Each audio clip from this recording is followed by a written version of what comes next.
सो hello बच्चा लोग, welcome back to the PhD series. ये अपना 8th वीडियो है इस सीरीज़ में। और अगर किसी को जानना है कि कौन कौन से टॉपिक्स अभी तक कवर हुए हैं पीएचडी सीरीज़ में, तो इसका प्लेलिस्ट आपको नीचे मिलेगा, ज़रूर से जाके इसको देखिए। ठीक है, तो चलिए हम लोग आगे बढ़ते हैं और समझते हैं कि इसमें हम लोग क्या क्या डिस्कस करने वाले हैं।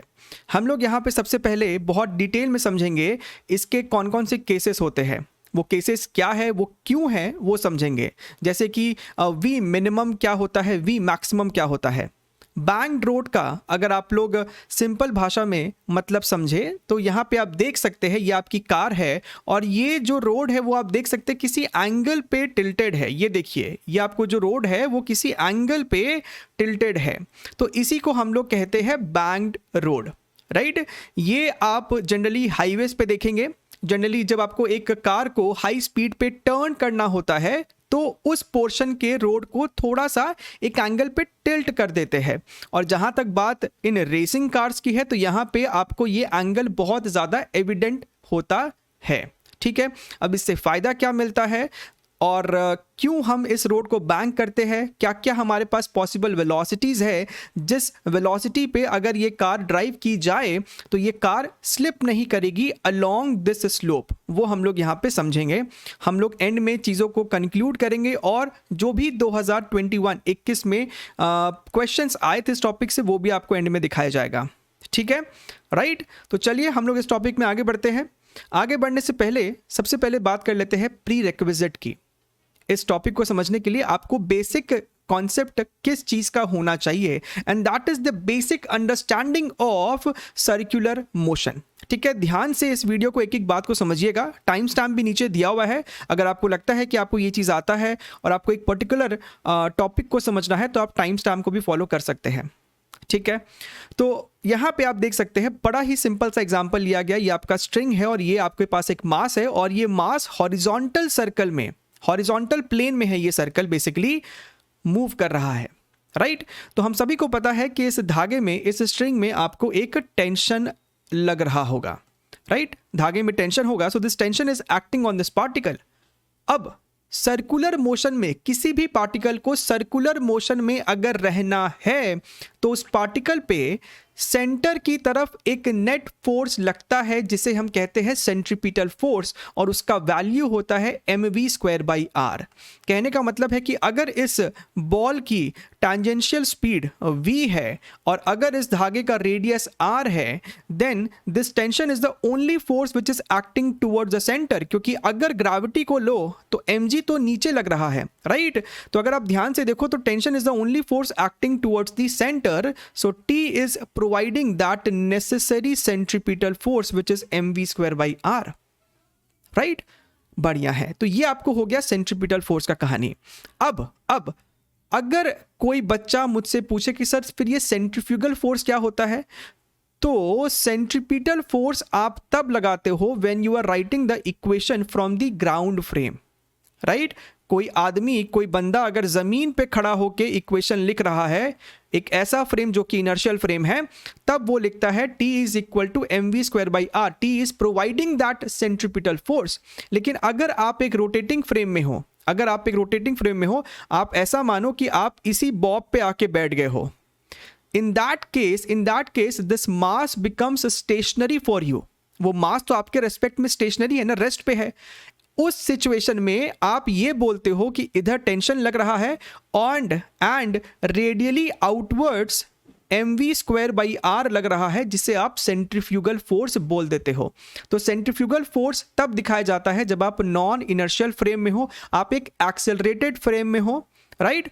और क्योंकि इस वाले ऑब्जर्वर के लिए ये मास रेस्ट पे है तो वो बोलता है कि भैया ये मास तो रेस्ट पे है, यानी वो इक्विलिब्रियम पे होना चाहिए, विच मीन्स ये फोर्स और ये फोर्स आपस में बराबर होना चाहिए। तो इक्वेशन जनाब फिर से वही लिखाया जाता है, that is mv²/r is equal to t।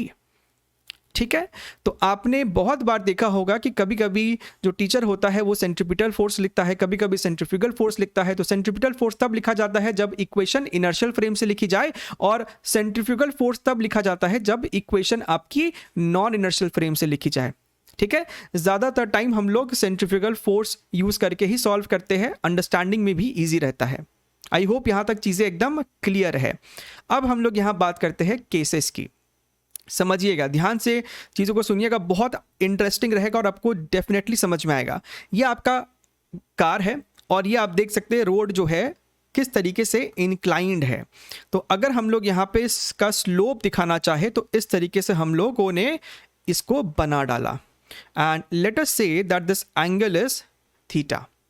ठीक है, अच्छा मान लेते हैं ये जो गाड़ी है इसका सेंटर ऑफ मास कहीं यहाँ पे होगा। हालांकि सेंटर ऑफ मास से हमें अभी फ़िलहाल कोई लेना देना नहीं है, बट स्टिल जो फोर्सेस है हम लोग यहीं से पास करवा देते हैं। तो गाड़ी का कुछ मास होगा, तो डाउनवर्ड डायरेक्शन में हम लोग यहाँ पे mg दिखा देंगे। ये देखिए हमने mg दिखा दिया और नॉर्मल लगेगा कार के ऊपर, नॉर्मल लगेगा which would be something like this, ये राइट।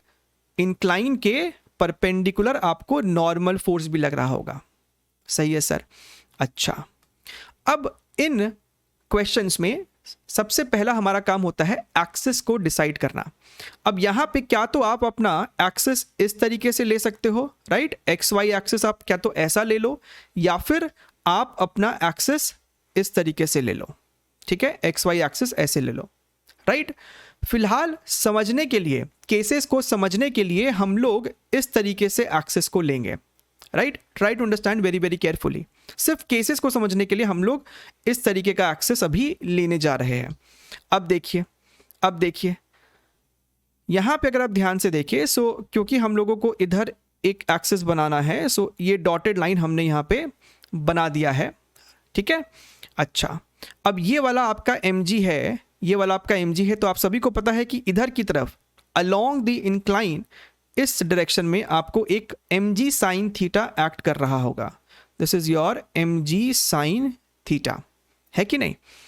एंड क्योंकि ये कार एक सर्कुलर पाथ पे है, अगर आप ध्यान से देखिए यहाँ पे भी आपको छोटी सी एक कार दिखाई दे रही होगी। सो आप देख सकते हो ना, ये जो ट्रैक है, ये जो ट्रैक है आप देख सकते हो ना, ये डॉटेड लाइन बेसिकली एक सर्कुलर पाथ है जो कि एक हॉरिजॉन्टल प्लेन में है, विच मीन्स ये कार भी आपको एक हॉरिजॉन्टल सर्कुलर पाथ पे ट्रैवल कर रही है।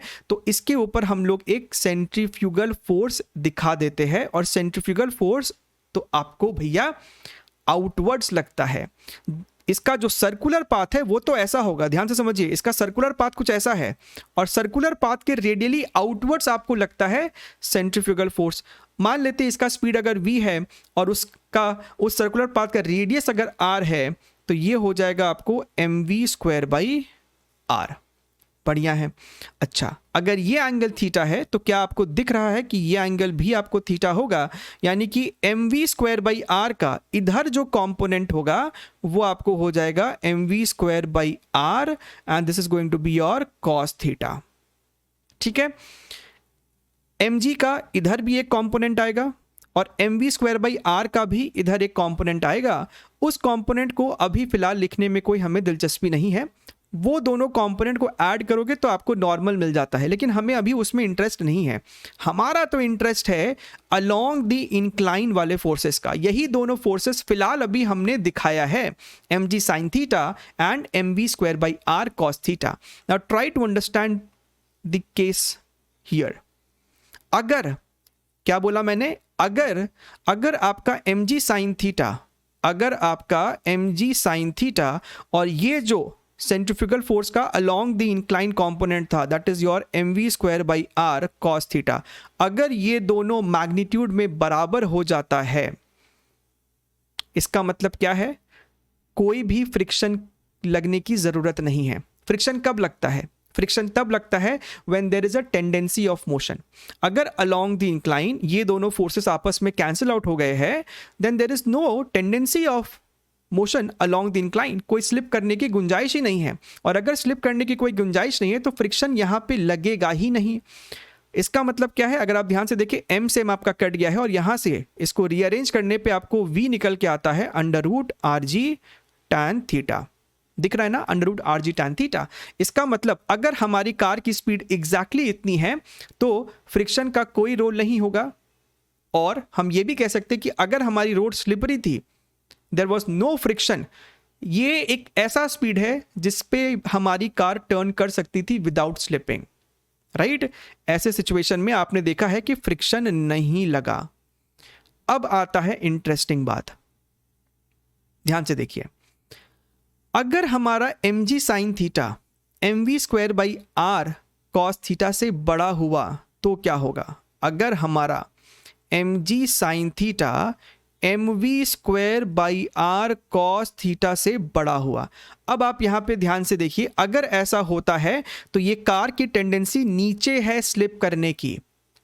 अब फ्रिक्शन भैया आएंगे रोल में, फ्रिक्शन भैया ऊपर लगेंगे। क्यों? क्योंकि कार की टेंडेंसी नीचे थी स्लिप करने की, तो फ्रिक्शन ऊपर लग के कार को स्लिप करने से रोक लेगा। बढ़िया है। अब आप ध्यान से देखिए, अगर आपकी v और कम हो गई, अगर आपने अपनी वेलोसिटी को और कम किया तो फ्रिक्शन को बढ़ना पड़ेगा। आप समझ रहे? If velocity goes down, friction has to go up so as to again balance the mg sin theta। आपने अपनी वेलोसिटी को और कम किया तो आपका फ्रिक्शन को और बढ़ना पड़ेगा। आपने वेलोसिटी को और कम किया तो भैया फ्रिक्शन कहां तक बढ़ सकता है? फ्रिक्शन तो कहां तक बढ़ेगा भैया? फ्रिक्शन मैक्सिमम अपने लिमिटिंग वैल्यू तक ही बढ़ सकता है, which is mu into normal. इसका मतलब यह है कि जब फ्रिक्शन ऊपर की डायरेक्शन में मैक्सिमम लगा, उस समय वेलोसिटी कारी की मिनिमम थी, राइट। सो वी मिनिमम हमको सॉल्व करना है आगे चल के कि हम भैया कम से कम कितना स्पीड में गाड़ी टर्न कर सकते हैं। What is the minimum velocity with which I can turn the car without slipping. क्योंकि जब आपका कार का स्पीड मिनिमम होगा तब फ्रिक्शन ऊपर की डायरेक्शन में मैक्सिमम लग रहा होगा। क्या मेरा बात यहां तक एकदम क्लियर है? तो अगर ऐसा सिचुएशन है, इन दैट केस हम v मिनिमम सॉल्व करेंगे जहां पे f मैक्सिमम लगेगा अप द इंक्लाइन, क्लियर यहां तक बात मेरा? ठीक है कि नहीं? अच्छा, और थर्ड सिचुएशन क्या देखेंगे हम लोग? फिलहाल के लिए इसको हटा देते हैं। थर्ड सिचुएशन हम लोग क्या देखेंगे कि अगर हमारा mv square by R cos theta बड़ा हुआ mg साइन थीटा से, अगर ऊपर वाला टर्म नीचे वाले टर्म से बड़ा है, then the car has a tendency to slip upwards. In that case friction is going to act downwards. Friction जो है भैया नीचे लगना शुरू हो जाएगा। ठीक है।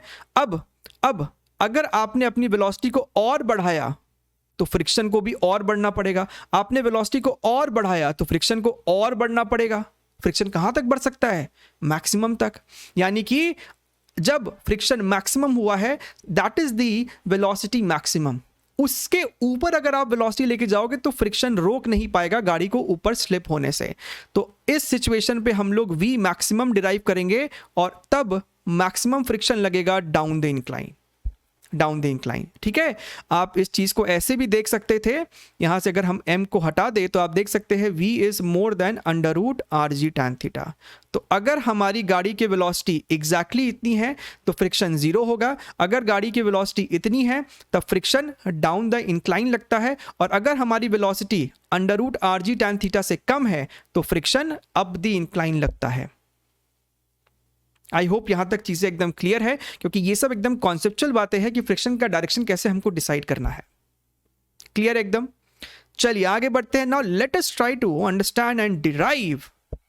और ये डेरिवेशंस ऐसा नहीं कि स्कूल के हिसाब से बहुत इंपॉर्टेंट है, ये आपको किसी भी एग्जाम के लिए भी इंपॉर्टेंट है, कॉम्पिटिटिव एग्जाम के लिए, because when you know the derivation you actually understand the FBD, how to draw the forces.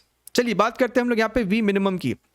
तो ये आपका कार है, ये आपको स्लोप बना हुआ है, एंगल थीटा है, इधर हमारा लग रहा होगा नॉर्मल और इधर हमारा लग रहा है mg। अब यहाँ पे हम लोग एक काम करते हैं, हम लोग अपना एक्सिस जो है ना वो इस तरीके से ही डिफाइन करेंगे, vertical and horizontal, y and x। क्यों हमने ऐसा किया है? क्योंकि हमारा जो नेट फोर्स सेंटर की तरफ है वो हमें पता करना होता है, सेंट्रीपिटल फोर्स या फिर सेंट्रीफ्यूगल फोर्स, आप जैसे भी सॉल्व करना चाहे। अच्छा, तो हम लोग यहाँ क्या करते हैं, let us make a dotted line over here like this and a dotted line over here like this. अगर आप ध्यान से देखें तो ये वाला अगर एंगल थीटा है, राइट, आप थोड़ा बहुत यहाँ पे ज्योमेट्री लगाएंगे तो आपको दिखेगा कि ये एंगल भी थीटा है। इसका मतलब वर्टिकल ऊपर वाला कंपोनेंट जो है वो आपको n cos थीटा होगा, और इधर जो कंपोनेंट आएगा that is equal to n sin theta, right. हम लोग यहाँ पे v मिनिमम निकाल रहे हैं। क्या हमने अभी अभी नहीं देखा था कि v मिनिमम का मतलब है कि मैक्सिमम फ्रिक्शन लग रहा होगा अप द इंक्लाइन, यानी इस सिचुएशन में फ्रिक्शन जो है जनाब आपको ऊपर लग रहा था, फ्रिक्शन आपको ऊपर लग रहा था, और ये मैक्सिमम फ्रिक्शन है। फिलहाल हम लोग इसको f लिख रहे हैं, लेकिन this is the limiting friction. Limiting friction का मतलब क्या होता है? Mu into normal. तो फ्रिक्शन आपको इस तरीके से लग रहा है, तो भैया हमें फ्रिक्शन का भी कंपोनेंट लेना होगा, एक इस तरीके से और एक इस तरीके से। ये दोनों कंपोनेंट हमको फ्रिक्शन का चाहिए। अगर ये एंगल थीटा है तो आप देख सकते हैं ये वाला एंगल थीटा है, यानी कि ये वाला कंपोनेंट हो जाएगा f sin theta, and this component is going to be how much? This is going to be f cos theta. क्या कोई और फोर्स मिस हो रहा है? हाँ, हो रहा है, सेंट्रीफ्यूगल फोर्स। सेंट्रीफ्यूगल फोर्स आपको रेडियली आउटवर्ड्स लगता है, तो इस डायरेक्शन में सेंट्रीफ्यूगल फोर्स लग रहा होगा। ध्यान से देखिएगा, एकदम कोई भी चीज़ मिस नहीं हो जाए। ये रहा आपको centrifugal force which is nothing but your, इसको हम लोग कह देते हैं FC, and this is nothing but your mv square by capital R। ठीक है, अच्छा, अब हमने सेंट्रीफ्यूगल फोर्स लिख दिया है, यानी कि हम अब कार के ऊपर लगने वाले फोर्सेस को बैलेंस करेंगे। तो y एक्सिस पे अगर आप ध्यान से देखें तो ऊपर लग रहा है n cos थीटा और नीचे लग रहा है ऊपर लग रहा है n cos theta and f cos theta. ठीक है, ये दोनों फोर्सेस आपको ऊपर की तरफ लग रहे हैं। I think I made a mistake over here. ये आपको हो जाएगा f cos थीटा, ये एंगल थीटा है ना, ये आपको f cos थीटा हो जाएगा। Sorry, this is going to be your f cos theta and this is going to be your f sin theta, f sin theta. बढ़िया है। तो ऊपर आपको लग रहा है n cos theta, f sin theta, और नीचे आपको लग रहा है mg। एंड एक्स एक्सिस पे अगर आप देखिए तो n sin थीटा इधर लग रहा है, इधर आपको लग रहा है सेंट्रीफ्यूगल फोर्स और एक f cos थीटा। तो सबसे पहले हम लोग x एक्सिस की ही बात कर लेते हैं। So we can write that this is your n sin theta is equal to centrifugal force which is nothing but mv square by r plus f cos theta, and f is nothing but mu into normal. तो हम लोग यहाँ पे directly mu n ही लिख देते हैं, mu n cos theta. तो अगर हम इस म्यू n cos थीटा को लेफ्ट साइड ले जाए तो ये अपना हो जाएगा n sin theta minus mu n cos theta is equal to mv square by r, and this becomes our equation number 1। y axis में करें तो n cos theta f sin theta, so I can write n cos theta plus f sin theta. तो f की जगह तो हम लिख सकते हैं यहाँ पे mu into normal, right, f sin theta mu n sine theta, और डाउनवर्ड्स में आपका सिर्फ mg है। ये अपना हो गया इक्वेशन नंबर 2। अब अगर हम लोग यहाँ पे equation number 1 and equation number 2 को डिवाइड कर दे, equation number 1 and equation number 2 को अगर हम लोग डिवाइड करें तो आप देख सकते हैं यहाँ से आपका n कॉमन लोगे और यहाँ से भी आपका n कॉमन लोगे तो वो n कटना है, राइट। एक काम करते हैं, फिर भी हम लोग लिख ही देते हैं। यहाँ से n कॉमन लिया, this is your n sine theta minus mu cos theta whole divided by, यहाँ से भी n कॉमन ले लिया, this is your cos theta plus mu sine theta is equal to mv square by r divided by mg। तो mm आपका कटेगा तो ये आपको हो जाएगा v स्क्वायर बाई rg। तो आपका n से n तो खत्म हो गया है कि नहीं? अच्छा है। अब लेफ्ट साइड में न्यूमरेटर और डिनोमिनेटर को अगर हम cos थीटा से डिवाइड कर दे तो ये हो जाएगा sin theta by cos theta which is tan theta, right, minus mu divided by ये हो जाएगा 1 plus mu tan theta is equal to v square by rg। और बस हमें इसको रीअरेंज करना है। तो आप देख सकते हो, हालांकि ये v आपको क्या आने वाला है, v मिनिमम। तो हम यहाँ पे डायरेक्टली लिख सकते हैं कि भैया जो मेरा v मिनिमम है that is equal to under root rg, and this is going to be your tan theta minus mu divided by 1 plus mu tan theta. So this is the formula for v minimum, और ये directly use होता है। JEE mains की बात करें तो आपको direct formula based ही question आ सकता है इसके ऊपर। ठीक है, इतना मिनिमम वेलोसिटी तो आपका होना ही चाहिए। चलिए आगे बढ़ते हैं। Now let us try to find v maximum क्या होगा। आपको बस इस यहाँ पे v मैक्सिमम में आपको फ्रिक्शन का डायरेक्शन ही चेंज करना, बाकी सब एज इट इज रहेगा। ये आपका नॉर्मल है, ये आपका mg है, राइट। वी मैक्सिमम में क्या होता है, आपका जो फ्रिक्शन है मैक्सिमम तो लगना है, लेकिन अब ये लगेगा किधर, down the incline, down the incline, इस तरीके से नीचे की तरफ आपका फ्रिक्शन अब लगेगा। तो यहाँ पे हम लोग अगर फ्रिक्शन को दिखाए तो फ्रिक्शन आपका इस तरीके से लगेगा। तो फ्रिक्शन का एक लेफ्ट कंपोनेंट रहेगा और एक mg के अलोंग ही आएगा, एक कंपोनेंट जो है इसका mg के अलोंग ही रहने वाला है ना। तो ये आपका फ्रिक्शन f है, ये एंगल भी आपका थीटा हो जाएगा। So this is going to be your f cos theta, और इधर आपका एक ऐड हो जाएगा f sin थीटा, ठीक है। अच्छा, नॉर्मल को भी हम लोग ब्रेक कर लेते हैं। तो नॉर्मल का आपको एक ऊपर आ जाएगा और एक इधर की तरफ आएगा, जैसा पहले रहा था। यह एंगल आपका थीटा था, so this is going to be your n cos theta, और इधर आपका आ जाएगा n sin थीटा। और एक हमारा बच गया है सेंट्रीफ्यूगल फोर्स, जो कि आपको रेडियली आउटवर्ड्स लगता है, and this is nothing but your mv²/r, ठीक है। अब फिर से वही कहानी है, हॉरिजॉन्टल में अगर आप देखें एक्स एक्सिस में तो n sin थीटा और f cos थीटा दोनों ही आपको सेंटर की तरफ लग रहा है, which is very very beneficial. अब आपके पास दो फोर्स है सपोर्ट करने के लिए, राइट। अब यहां पे हम इक्वेशन लिख सकते हैं n sin theta plus f cos theta की जगह f को हम म्यू n से रिप्लेस करेंगे क्योंकि वो मैक्सिमम फ्रिक्शन है। सो ये आपको हो जाएगा mu into n cos theta is equal to, this is going to be your mv²/r, है ना। और y एक्सिस में अगर हम देखें तो n cos थीटा नीचे mg plus f sin theta है। सो y एक्सिस पे हम देखिए n cos थीटा है, f sin थीटा को लेफ्ट साइड ले आते तो माइनस f sin थीटा होगा, which is nothing but minus mu n sin theta is equal to mg। फिर से हमारे पास वैसा ही दो इक्वेशन फॉर्म हुआ है, हमें इन दोनों को डिवाइड करना है। सो इक्वेशन नंबर 1 और 2 का आप डिवाइड करेंगे, दोबारा से आप n कॉमन लेके कैंसिल करेंगे तो आपको यहाँ पे दिखना चाहिए sin theta plus mu cos theta divided by this is your cos theta minus mu sin theta is equal to v²/rg। बढ़िया है। अब फिर से लेफ्ट साइड में आप न्यूमरेटर डिनोमिनेटर को cos थीटा से डिवाइड करेंगे और rg को उधर लेके जाएंगे, तो आप देख सकते हैं कि आपका जो v मैक्सिमम आने वाला है that is equal to √rg। यहाँ पे आपका हो जाएगा ये tan theta plus mu, tan theta plus mu divided by 1 minus mu tan theta, right. And this becomes your formula for v maximum.